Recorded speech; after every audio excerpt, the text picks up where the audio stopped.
Welcome to our Star Trek CCG Set Chat and Pack Rack video series. I'm Mike Sember with Johannes Klarhauser, Dan Milter-Halter, and Tom Target. Today we're talking about the Trouble with Tribbles. Came out in August of 2000. The base set is 141 cards. Apparently 40 commons, 44 uncommons, 33 rare pluses, 16 rares, 2 promos, and we have an ultra rare once again. This was a great set for me to look at because for the first time we had card numbers along with rarities listed at the bottom of each set. So it was really nice from my perspective to go and look and see exactly what rarity this card is, where it fits in right away. We also, for the first time, have 6 different images on the Trouble with Tribbles packs. Mr. Dan Winterhalter, I believe, has all 6 behind him or in his hand right now. And thanks, Dan. I have an Odo in front of me that we're going to open, but you get dealer's choice with opening up your favorite character there. I alluded to just the different complexity with the distribution of cards. Dan, can you talk more about what's going on with Trouble with Tribbles? Absolutely. So Trouble with Tribbles is the set that if you find a set online to purchase, you need to go look and find out what they're telling you is in that set. There's 139 of these cards that can be gotten in a booster pack. Then there's 2 cards that are promos that are only available in the starter decks. That's the Captain Sisko and the Captain Koloff, or Lieutenant Sisko and Captain Koloff. And those are only available in the starter decks. The starter decks are fixed, pre-constructed decks, and they reprinted a bunch of cards from a bunch of the previous sets. They're all black border. They're all fairly difficult to identify if they are the original card or not without looking at the actual printing date along the side of the card. That said, there are 28 of those 110 different cards that are redated.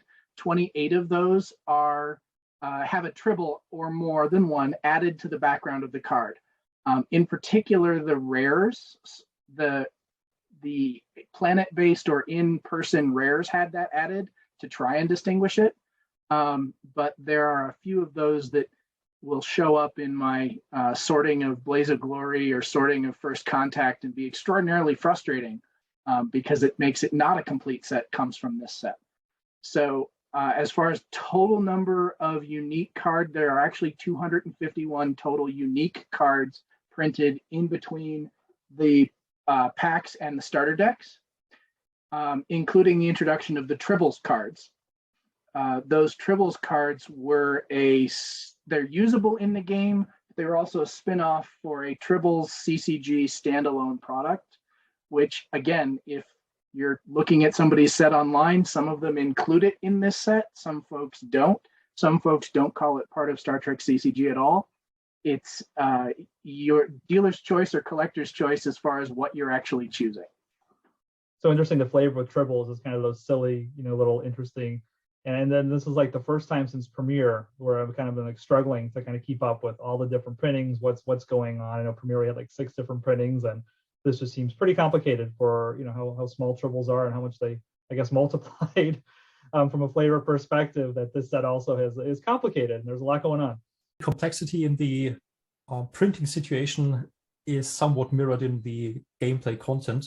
We certainly get a lot of very powerful cards. I'm trying to condense it to me most interesting aspects here. First of all, we get the introduction of a new, not affiliation, but rather a subfaction, in that we get the original series versions of Federation, Klingon, and Romulan characters with the biggest focus on the Federation guys. You can play them with your regular DS9 or TNG Federation guys if you have an alternate universe door, so then you can report them just fine to a regular outpost. However, they are best when they are played from the time location. This brings us back to the time locations that we saw once so far in First Contact.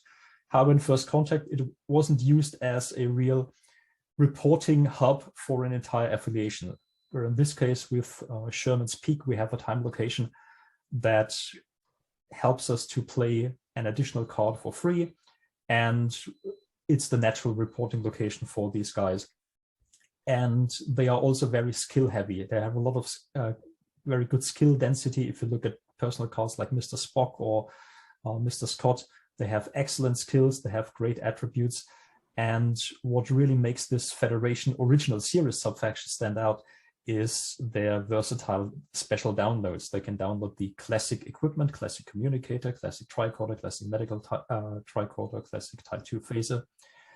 And these abilities can be used in the middle of a mission attempt. They also have such downloads on their ships, on the Starship Enterprise, on the Starship Constitution, meaning they're like a Swiss Army knife. You attempt a mission, and whatever requirements a dilemma asks of you, chances are the original series factions have the tools to download what it is they need immediately without wasting time to fly home to their outpost and pick up reinforcements. So that makes them very, very strong.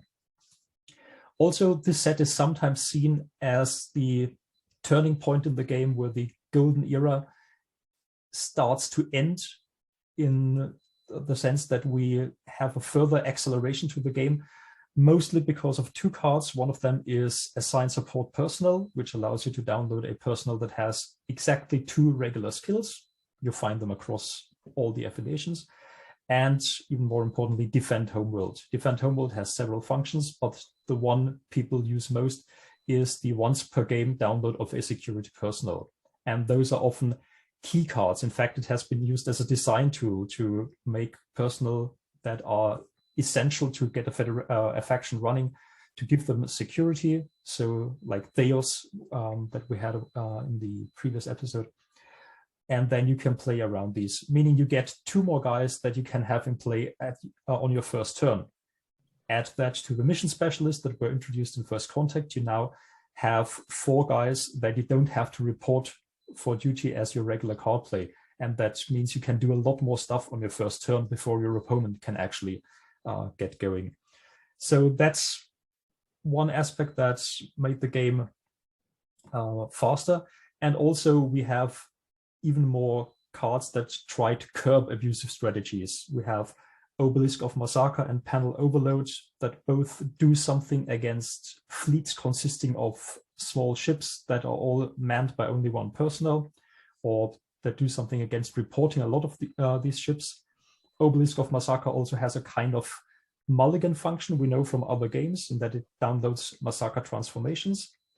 And of course, we have the Cue the Referee card, which is a stand-in card that you can then use to download all those silver bullet cards that you need against these abusive strategies. And people have for a while stocked several copies of Cue the Referee in order to have answers to various cheesy strategies that are employed, which then led to the development of ref drain decks that played so much cheese that the opponent ran out of Cue the Ref cards, so that in the end you can hit them with the worst offenders. So that's really something that made the game very complex, because you had to know which card counters what effect, and that put a lot of mental burden on players. And it also more or less forced you to run a certain range of cards in many decks in order to have defenses against lots of decks, because Decipher was unwilling to outright ban cards. They always tried to put the answers in cards.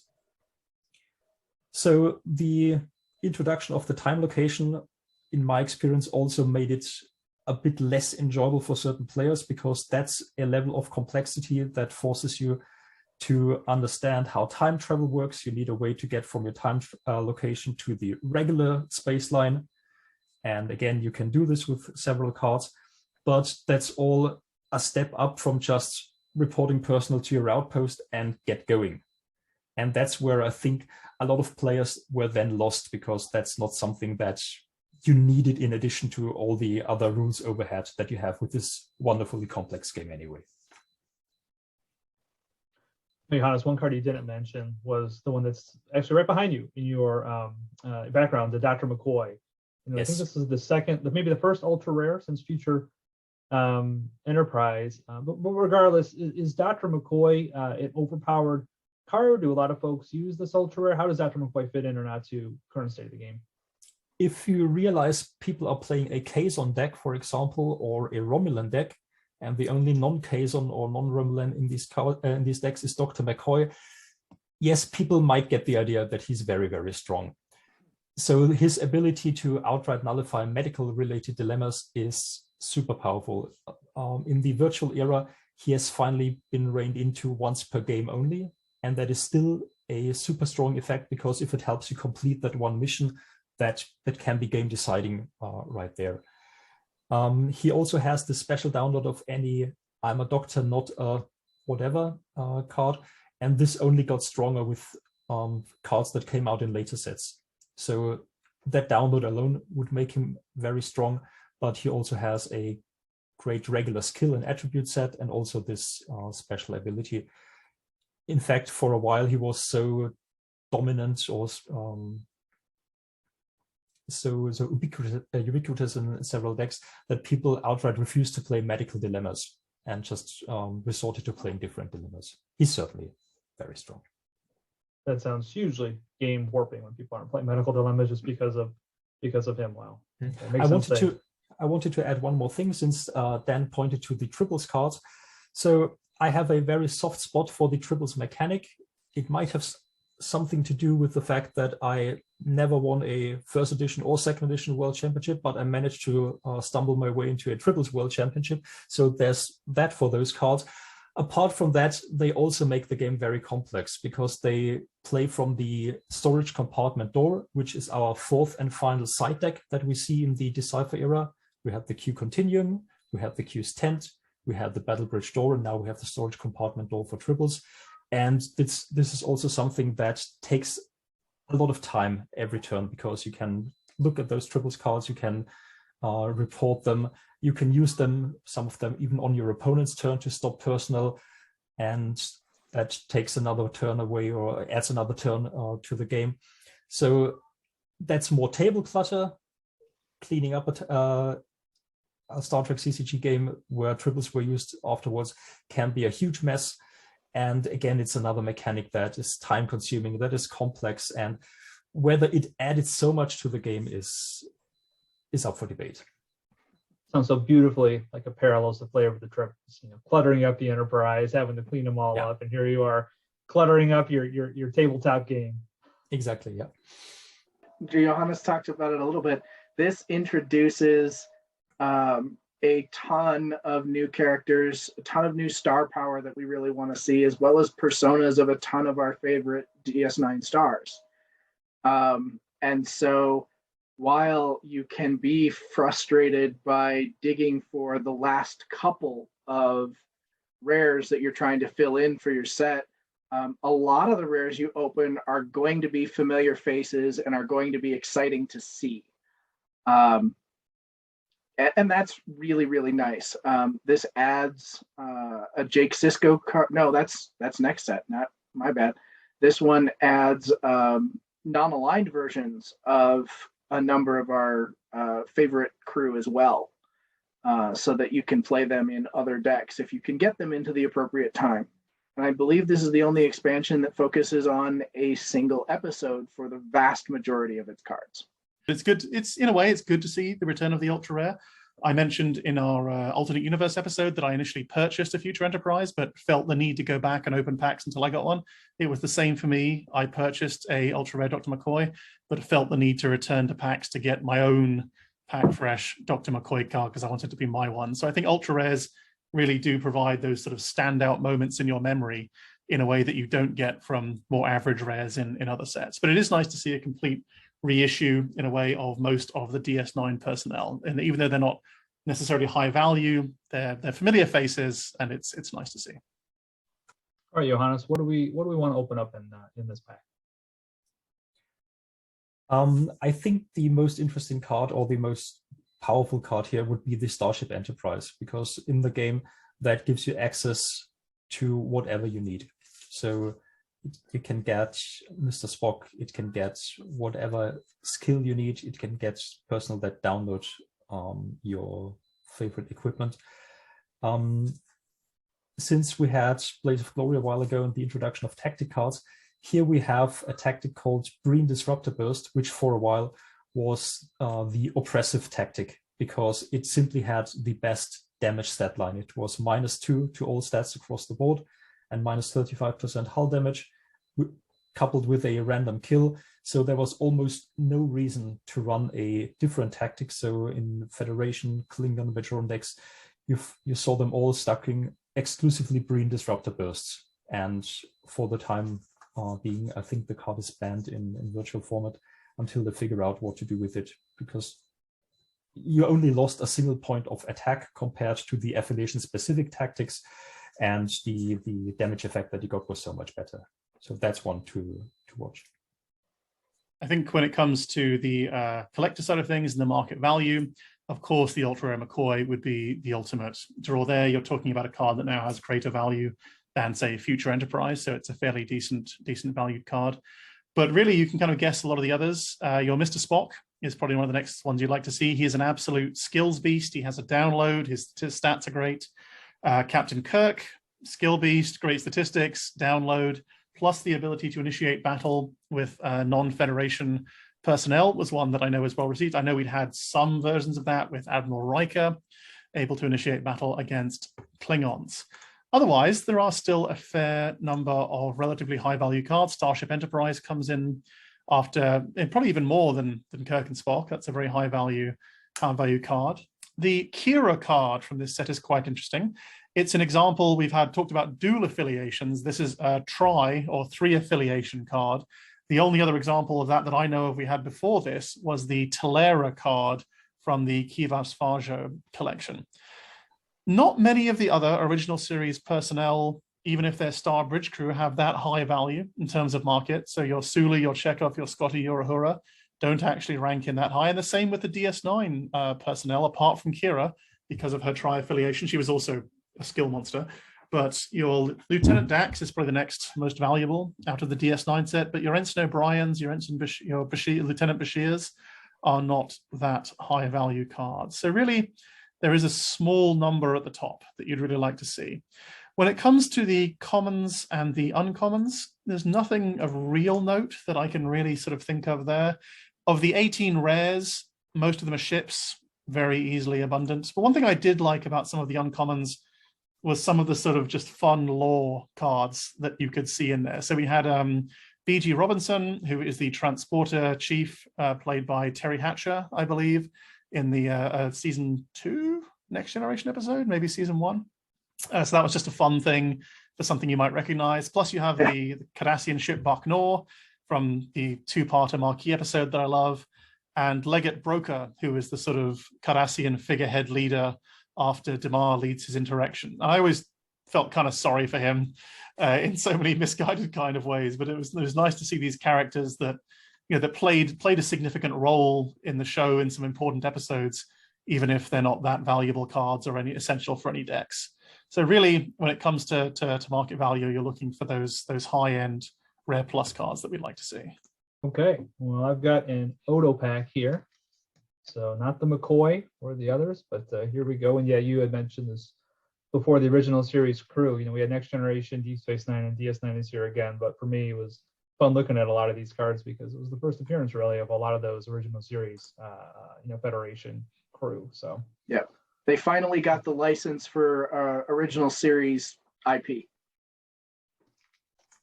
Here we go. Now this is 11 cards, not 9. And I think the rare is a little farther back, but we'll be able to tell because the rarity is on the card.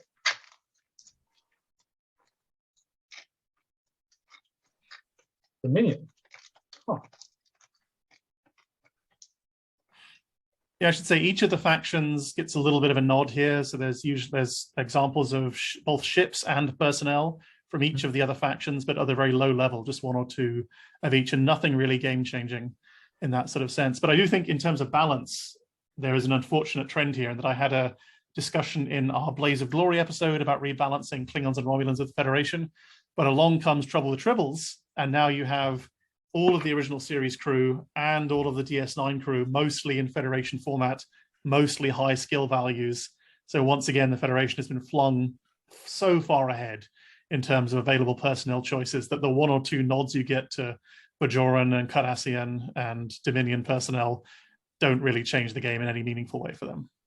This is an example of a support personnel for the aforementioned assigned support personnel card, and especially Cardassians and Dominion affiliations will benefit hugely with a card that comes out in Holodeck Adventures that combines nicely with these guys.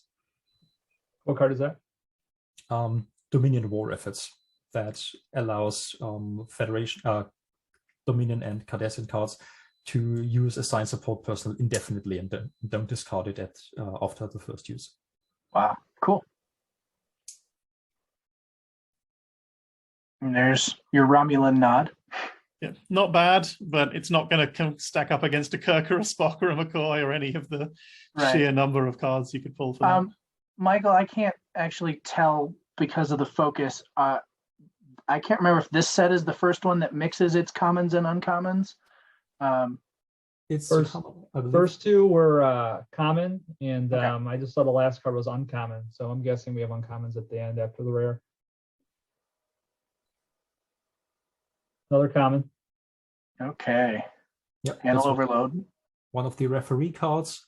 So the interesting part here is that you may place it on opponent's space door, a card that can download a ship every turn as long as you discard a card to open it again. But with this referee card, the opponent needs 4 engineer to actually open the space door again. And the idea probably was that Armada decks don't necessarily have a lot of engineers. They lead leadership and officer guys, so they have a hard time coughing up those 4 engineer to keep churning out ships quickly. And also, as you see in the bottom line here, it's another silver bullet effect. You can nullify the Binder's weapon enhancement that I think back then still affected all ships with the weapons bonus. And it also nullifies the Genictronic Replicator, which was used in almost every deck simply to keep your people alive. That's painful. Tribble. There's one of our Tribble cards. One Tribble. So Tribble cards, if you notice, have the text in this case that's in purple, I believe. Mm-hmm. So there are phrases like clone, poison, rescue, various things like this. So there's lots more things to look for on these cards than you might think initially. Yes, and they only apply to the Tribbles CCG game, so they have no effect on the Star Trek CCG.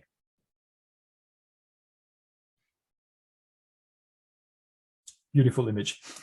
Yep. From the magnificent Ferengi. This one, if you keep it for a moment, is actually interesting in that it serves as a wall dilemma. And this wall then requires 3 silver icon personnel, whereas usually the gold icon is the more desirable one, because in terms of staffing a ship, it can serve as a silver one as well. And here you actually need the silver or the drones, or Nog can also do it on his own. So one more example of a card calling out a specific personnel or specific other card to counter it.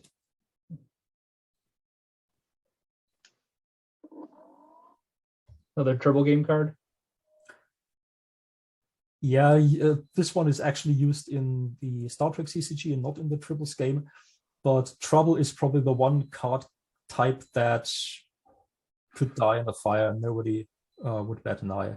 I've never seen anybody use a Trouble card in a CCG game. I've seen it in deck lists, but I have never actually played with it or against somebody who actually had Trouble cards in their Tribbles pile.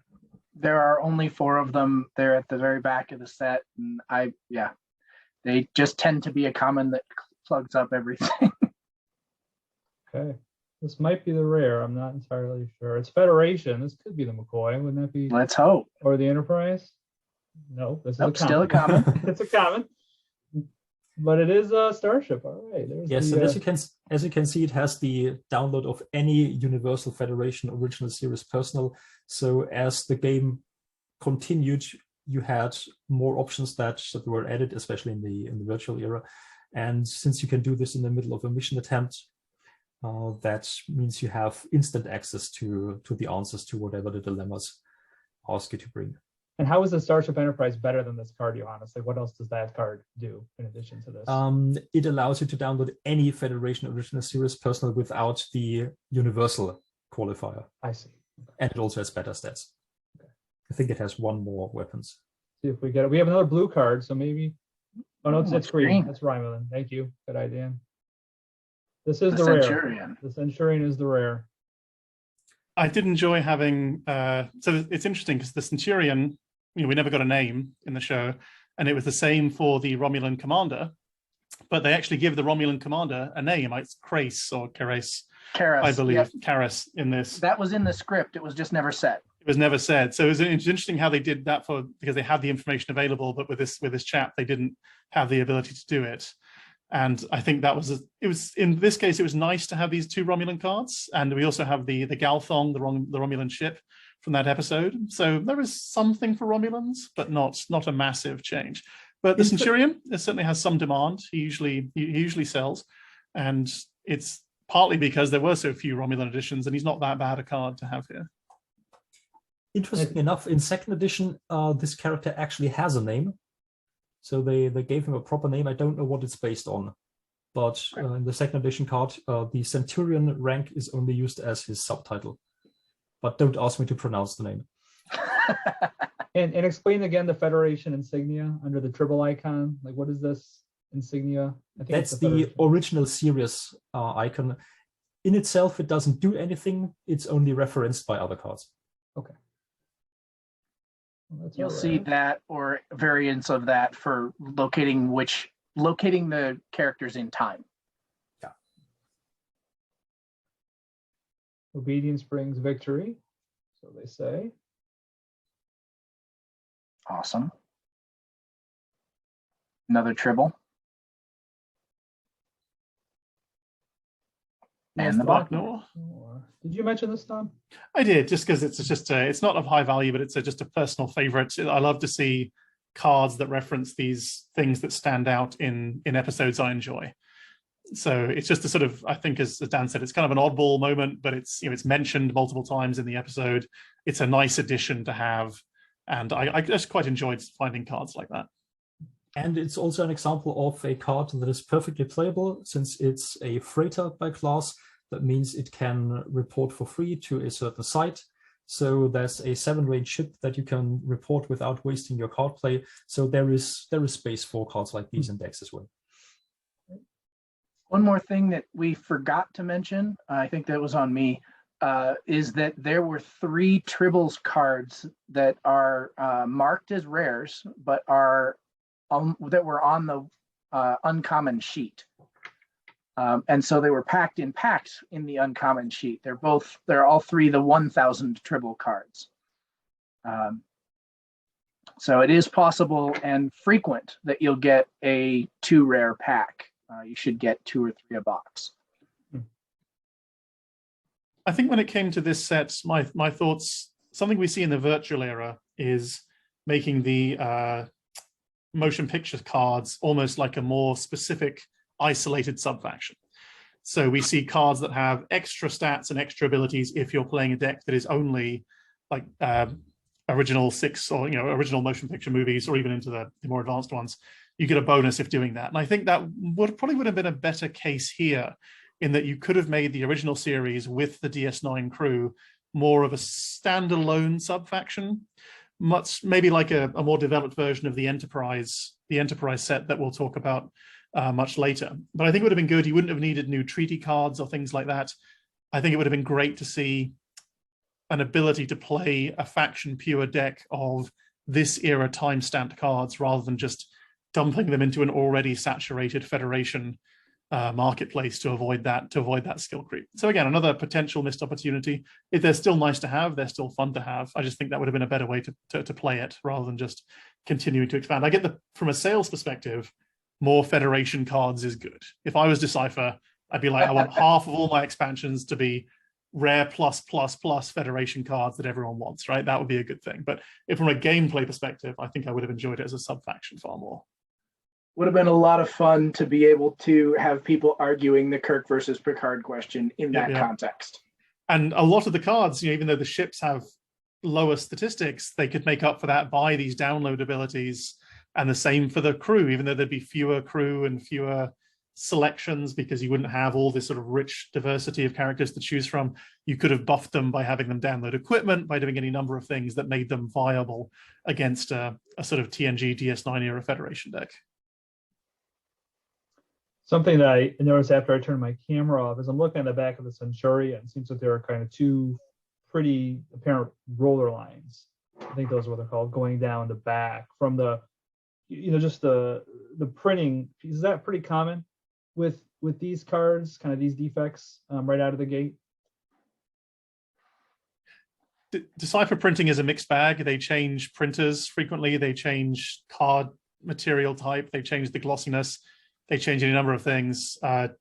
Some of them very prone to warping based on how they were stacked or how they were packed. So there's a lot of variations in here. Now, there are some that are known to have these. For example, if we go into the future and talk about the dual affiliation HMS bounty cards, those are notorious for having roller lines on them, so they can be mint in almost any other way, but have little strip lines down them like that. I don't know for sure if that's true for this set, but I know that these kind of defects are varied and common, especially on the rares. Maybe it's just because I look at the rares more. Maybe all my commons are in a terrible state and I never even know. But I know when something's wrong with my rare cards. There's a little bit of that. Your commons, folks were more likely to throw away a common that had, a blemish, a stuck mark, a roller mark. And so you don't see them as much. What you see are play marks on your commons. The rares they would have kept anyway. Well, this set was pretty fun to open. I do get the special download, even that Starship Constitution seemed like, okay, you can download this. That's pretty cool. I'm happy you opened that because it was really the only kind of flavor of the original crew that we got out of that pack, although we did get a rare personnel, which I'm always saying I enjoy seeing. But this was Trouble with Tribbles, and let's move on to the next set.